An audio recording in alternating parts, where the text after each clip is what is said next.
This video is for sales and for small business owners who are committed to their growth. And this is part three on a three-part series on selling skills. This video is on your selling narrative, the words you use. Consider using some of these phrases I'm going to share with you because they are very strong and powerful when you're trying to persuade a client to move them to do business with you. Consider using some of these phrases. If we believe, or if this is true, if this happens, any of those three, you need to do this or else this happens, and include why does this even matter to them.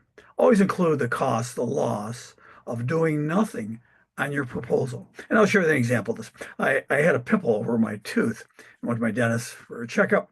And he said, I think this may be, you may have to have a root canal. I said, why? He says, you have a dead nerve. He says, I don't have the equipment to determine that, but we have a dentist in town that does nothing but root canals. So I'm going to refer you to him, and he'll tell you where you're at on this. So I went to the other dentist only because I really like my dentist that I always use. So when I get in there, he does this thing goes around my head, does 3D scanning, I guess. Then he brings it up on a screen, and he shows me a black line where the nerves are. There's others that are red, but this one's black. And he says, Jim, he says, that shows that that's a dead nerve. Well, I looked it up online and I found one clue, which was this little pimple, nothing else. And I wasn't in any pain. So, well, I don't know if I really need to do anything right now. And he used these phrases on me. I don't know where he got these.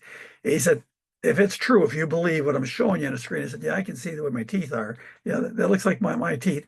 He said, if that's true, okay, then you need to do something about it. You need to take action on it, or else your tooth will become necrotic pulp or pulpless tooth, meaning it's going to die. And if the tooth dies, it's eventually going to fall out. And that's dangerous because you can have infection.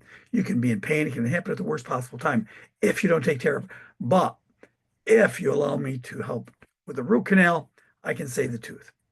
It was a lot of money, but I realized it was a front tooth that was worth it. But he used those phrases. If this is true, if you believe this, which I did, then you need to do this. And I knew he was going to go into sales at some point, but it worked. And I'm glad it worked because I do want to save the tooth. But he proved to me with that, and also by showing me that I'm going to be in a lot of pain in a period of time because this tooth will die, it'll fall out, or it'll break. And I've had a tooth break. He says probably break while you're eating dinner. And that's a bad situation. And also, if you can get in or not when you want to get in at that point. So use those things in your narrative to help you with your clients, to move them to do business with you. My name is Jim McIntyre, blueprintforselling.com. Remember to always believe in yourself.